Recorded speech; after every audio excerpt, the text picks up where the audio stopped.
18ویں ترمیم جو کہ پیپلز پارٹی کے دور میں منظور ہوئی اور اس میں تمام پولیٹیکل پارٹیز نے اپنا رول ادا کیا ماسوائے طریق انصاف کے، وہ سب کو چپتی تھی اور ہماری عدالتوں کو اور ہماری فوجی اسٹیبلشمنٹ کو تو بہت زیادہ چپتی تھی، کیونکہ ملک کے اوپر حکومت کرنے کا اختیار اور پھر بندر بانٹ کے لیے پیسے کا وافر ہونا ختم ہو گیا تھا۔ اس کے ساتھ ساتھ صوبوں کو بھی بہت سارے اختیارات مل گئے، تو عمران خان کے ذریعے 18ویں ترمیم کے خلاف کافی ساری آواز چلانے کی کوشش کی گئی۔ اب اس وقت 2022 میں عمران خان کو ہی استعمال کرتے ہوئے ہماری سپریم کورٹ آئین کو دوبارہ سے اپنی منشا کے مطابق لکھنے کا، یا جیسے اس کو کہا گیا ہے کہ کس طریقے سے اس آئین کو لکھ لے تاکہ آنے والے وقت میں ضرورت کے تحت اس کو استعمال کیا جا سکے۔ یہ ہے وہ سارا ڈرامہ جس کے پیچھے ڈپٹی اسپیکر کی رولنگ، چاہے وہ سینٹر میں تھی اور اب وہ چاہے پنجاب میں ہے، اس کو استعمال کیا جا رہا ہے اور اس کے تحت آئین کو ایک طرح سے بدل دیا جائے گا۔ آج کی تاریخ میں، یعنی آج منڈے کو جب یہ کیس لگے گا کہ دوست مزاری نے جو پنجاب اسمبلی میں رولنگ دی، اس پر سپریم کورٹ جب سب کے ریٹن دلائل لے لے گی تو فیصلہ اس نے وہی سنانا ہے جو کہ ان کے مائنڈ سے پہلے ہی ریفلیکٹ ہو چکا ہے۔ کہتے ہیں کہ جب کوئی انسان کمنٹ کر رہا ہوتا ہے تو اس کے اندر کی سچائی باہر نکل آتی ہے، اور یہ ہم سب کا مشاہدہ بھی ہے۔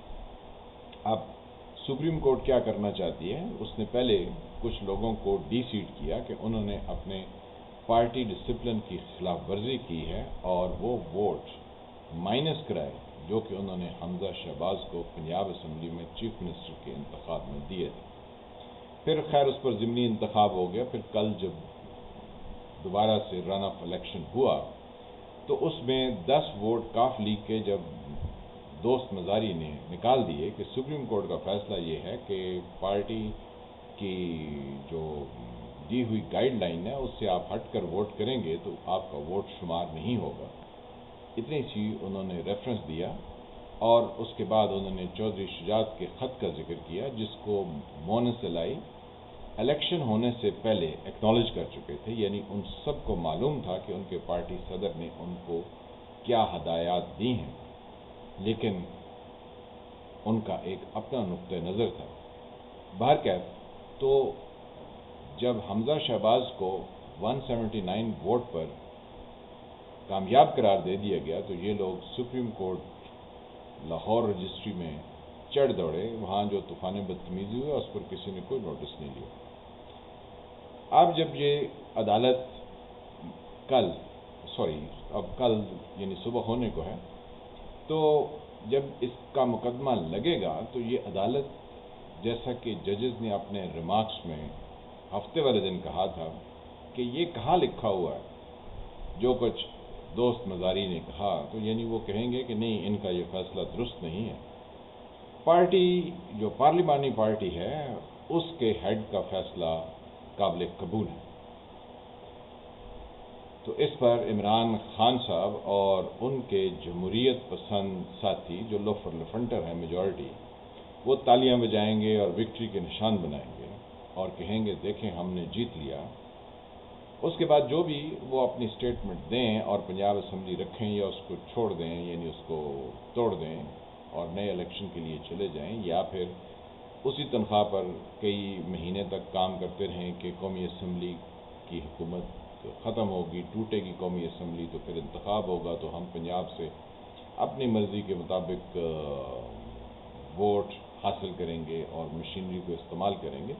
کئی طرح کی پاسبلٹیز ہو سکتی ہیں، لیکن جب آنے والے اگلے الیکشنز چاہے کسی وزیر اعظم کے لیے ہوں یا کسی چیف منسٹر کے لیے ہوں، تو جو پارٹی کا صدر ہوگا اس کو بے توقیر یہ والا ججمنٹ جو آج سپریم کورٹ دے گی وہ پارٹی کے ہیڈ کو بے توقیر کر چکی ہوگی، کیونکہ پھر ایک نیا پارلیمانی لیڈر ہر جماعت کا ہر صوبائی اسمبلی میں اور قومی اسمبلی میں موجود ہوگا، تو پارٹی ہیڈ جو ہے وہ تو صرف کہیں ایک جگہ الیکٹ ہوتا ہے، یا ہو سکتا ہے بعض دفعہ الیکٹ ہی نہ ہو، جیسے مولانا فضل الرحمان اس وقت کہیں پر بھی منتخب نہیں ہے۔ تو جو پارلیمانی پارٹی کا لیڈر ہوگا جناب، اس کا فیصلہ اور اس کی تمام باتیں ایکسیپٹ کی جائیں گی۔ پارٹی کا صدر جو مرضی یہ کہتا رہے، اس کو ہماری کورٹس کہیں گی نہیں جی وہ فلاں وقت کا فیصلہ، فلاں وقت مینس کہ یہ 25 جولائی 2022 کا سپریم کورٹ کا فیصلہ دوست مزاری کیس میں ورسز عمران خان میں اعلان کیا تھا کہ جناب پارلیمنٹری پارٹی کا ہیڈ جو ہے وہ فیصلہ کر سکتا ہے، جبکہ پارٹی کے صدر نہیں کر سکتا۔ تو یوں پولیٹیکل پارٹیز کے اندر نئی لیڈرشپ اور نئے گروپ بنانے کی وہی کوشش کی جائے گی جو کہ پہلے کئی سالوں سے مختلف پارٹیز میں کی گئی۔ پیپلز پارٹی میں وہ ایک گروپ بنایا گیا تھا جنرل مشرف کے دور میں، جب 2002 کے الیکشن ہوئے تھے، جس کو پیٹریاٹ کے نام سے بلایا گیا تھا، یعنی اس میں 4 دفعہ پیپلز پارٹی پارلیمنٹیرین پیٹریاٹ گروپ بن کے، جس میں فیصل، صالح حیات اینڈ کمپنی وہ سارے تھے، تو کیونکہ ان پر کیسز تھے تو اس لیے ان کو الگ کر کے بنا لیا گیا تھا۔ تو پھر اسی طرح سے ہر پارٹی کے اندر ہر اسمبلی میں ایک گروپ تشکیل دیا جائے گا جو کہ پارٹی ہیڈ کے اگینسٹ کھڑا ہو جائے گا، اور کورٹس کہیں گی جی یہ تو اب آئین کی تشریح ایسے۔ تو یعنی 18ویں ترمیم میں جو پارٹی کا صدر ہے اس کو یہ اختیار دیا گیا تھا کہ پارٹی اس کے کنٹرول میں رہے گی، اور یہ نہیں ہوگا کہ اس کے ممبران جو ہیں وہ دائیں بائیں منہ مارتے رہیں، یعنی بکتے رہیں، اور پارٹی صدر جو ہے وہ بالکل ٹوتھ لیس ہو۔ تو 18ویں ترمیم میں پارٹی صدر کو یہ اختیار تھا کہ وہی سب فیصلے کرے گا، اور وہ فیصلے اس لیے ہیں کیونکہ پولیٹیکل پارٹی میں لوگ اس پارٹی کے منشور پر ایگری کرتے ہیں، پھر اس پارٹی کے انتخابی نشان پر منتخب ہوتے ہیں، تو اور لیڈرشپ جو ہے وہ اسی پارٹی کی ہوتی ہے۔ تو پھر یہ تو نہیں ہو سکتا کہ بیچ میں سے ایک شخص کو جو ہے نا وہ کھڑا کر لیا جائے اور پھر کہا جائے کہ اب یہ جو ہے وہ فیصلے کرے گا، جیسے نواز شریف نے محمد خان جنیجو کی پیٹھ میں چھرا گھونپا تھا، پھر اسی طرح کے چھرے گھونپنے والے لوگ جو ہے وہ یہ ججمنٹ دے گی۔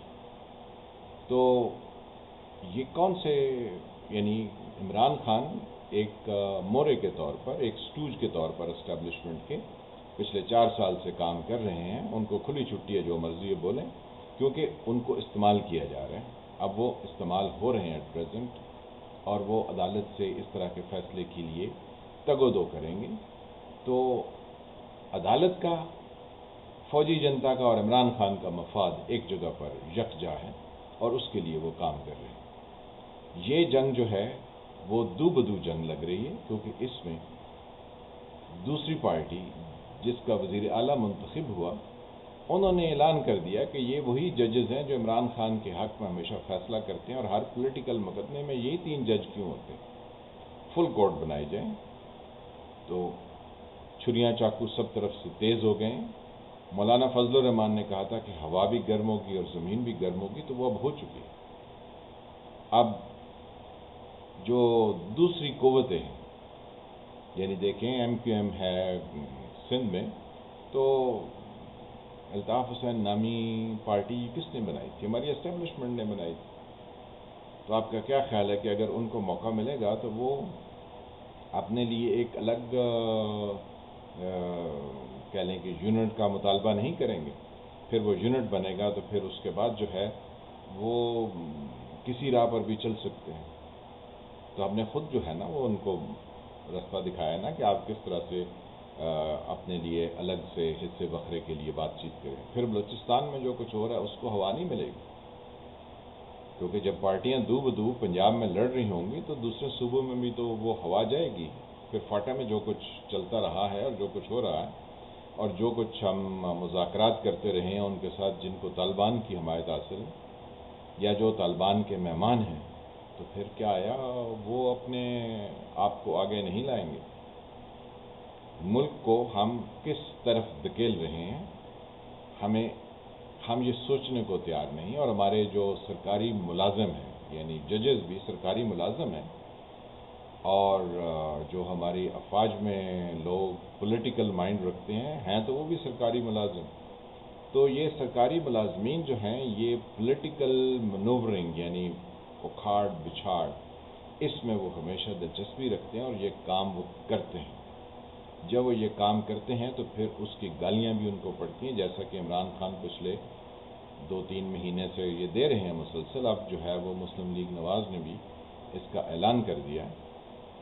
تو ہم ملک کو کس طرف لے جا رہے ہیں؟ بندر بانٹ کی طرح یہ ملازمین یعنی اسٹیبلشمنٹ اور اس کے ہواری وہ کس طرح سے جو ہے ایک پولیٹیکل پروسیس کو منور کرتے ہیں، چلاتے ہیں، اس کو گریس اور آئل اس کو دیتے ہیں، اور پھر الٹیمیٹلی نتائج جو ہیں وہ پاکستان کے لیے وہی ہیں جو کہ آج سے 5 دہائیاں پہلے پاکستان فیس کر چکا ہے.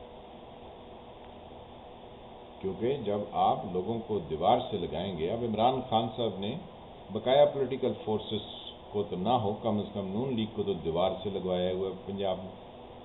تو یہ اسٹیبلشمنٹ کے کہنے پر عمران خان صاحب نے کیا. اس سے پیچھے چلے جائیں تو 25-30 سال تک نواز شریف صاحب اسٹیبلشمنٹ کے کہنے پر پیپلز پارٹی کو دیوار سے لگاتے رہے تھے. یہ وہی نواز شریف صاحب ہے نا جو پنجاب میں کھڑے ہو کے گز بھر کی زبان کے ساتھ ساری گفتگو کرتے رہے. تو یہ نفرتیں ہماری اسٹیبلشمنٹ نے سوسائٹی کے اندر اس حد تک پھیلا دی ہیں کہ آپ کو 1971 کے الیکشن کو یاد کرنا چاہیے کہ جو ایسٹ پاکستان میں پولیٹیکل پارٹیز تھیں انہوں نے ویسٹ پاکستان میں کوئی سیٹ حاصل نہیں کی تھی، اور جو ویسٹ کی پولیٹیکل پارٹیز تھیں انہوں نے ایسٹ پاکستان میں کوئی سیٹ جیتی نہیں تھی. تو سب مختلف خانوں میں بٹ گئے تھے. اب آپ دیکھیے اس وقت تو کے پی کے میں ایک پارٹی ہے، سندھ میں دوسری پارٹی ہے، بلوچستان میں ایک اور پارٹی ہے، اور بقایا جگہوں پر بھی صورتحال اسی سے ملتی جلتی ہے. اب پاکٹس اس کے اندر کیونکہ علاقے تھوڑے پنجاب کے بڑے ہیں تو اس میں تھوڑی تھوڑی جو ہے نا وہ ڈویژن علاقوں کی حد تک آئی ہوئی. تو الٹیمیٹلی ہم ڈیوائیڈ کر رہے ہیں پبلک کو، اور اس کے اندر جو نفرت کی آگ ہے اس کو اس حد تک پھیلا چکے ہیں کہ اب اس کو ریکنسلیشن کے لیے جانا اور لوگوں کو ایڈجسٹ آپس میں کرنا مشکل کر دیا گیا. تو جب یہ صورتحال ہو تو یہ کس کے اشارے پر ایسا ہو رہا ہے اور یہ کیوں ہو رہا ہے؟ یہ ایک لارجر پکچر میں اس کو دیکھنے کی ضرورت ہے. لیکن مجال ہے کہ اس کے اوپر کوئی بات کرے یا اس کو کوئی دیکھے. جو پولیٹیکل پارٹیز ہیں وہ اس کو دیکھنے سے قاصر ہیں کیونکہ ان کا جو مفاد ہے وہی ایٹ سٹیک ہے. ان کے اندر اس چیز کو دیکھنے کی ایٹ پریزنٹ نہ تو ان کے پاس ٹائم ہے، نہ ہی ان کے پاس انرجی ہے. اور کس نے دیکھنا ہے؟ اور تو کوئی نہیں. عوام تو سرے سے ہی الیکشن والے دن چھٹی مناتے ہیں اور پکنک پر جاتے ہیں. تو ملک معاشی طور پر دیوالیہ ہونے کے قریب ہے اور سیاسی عدم استحکام مسلسل بڑھ رہا ہے. تو جب سیاسی عدم استحکام بڑھتا ہے تو معاشی عدم استحکام سپیڈ اپ ہو جاتا ہے، یعنی اس کی 2 سے 3 گنا اور 4 گنا سپیڈ ہو جاتی ہے، جو کہ اس وقت ہو رہا ہے. آپ ایک دن میں دیکھیں ڈالر 10-10 5-5 8-8 روپے جو ہے وہ اس کی پرائس بڑھ رہی ہے. یعنی روپیہ اپنی قدر کھو رہا ہے اور ڈالر اپنی قدر آگے بڑھا رہا ہے. تو یہ صورتحال کس طرف جائے گی؟ یہ ایک بہت گمبھیر صورتحال ہے. سپریم کورٹ کا یہ اختیار نہیں اور نہ ہی سپریم کورٹ کو یہ زید دیتا ہے کہ وہ اپنے ایک ہی نقطے پر 2 مختلف فیصلے کریں. لیکن اب دیکھنا یہ ہے کہ آج ہونے والی کارروائی میں کیا ہوتا ہے. ہمیں کسی اچھے کی امید نہیں، کیونکہ جب مسکروں اور لالچی لوگوں کے ہاتھ ملک لگ جائے تو پھر اس ملک کی تباہی کا سامان تیار ہوتا ہے، جو کہ اس وقت کیا جا رہا ہے اور بہت حد تک ہو چکا ہے. اللہ ہمیں ان مسکروں سے نجات دے. اللہ آپ کو اپنے حفظ امان میں رکھے. آپ دیکھ رہے تھے سرکار، میں ہوں فالح ملک. ویڈیو کو لائک کریں، شیئر کریں، کمنٹ کریں. ملتے ہیں کسی نئے ٹاپک کے ساتھ. تب تک کے لیے خدا حافظ. لیکن سپریم کورٹ کی کارروائی کو آپ دیکھتے رہیے کہ آج کیا ہو. ملتے ہیں نئے ٹاپک سے، تب تک کے لیے خدا حافظ۔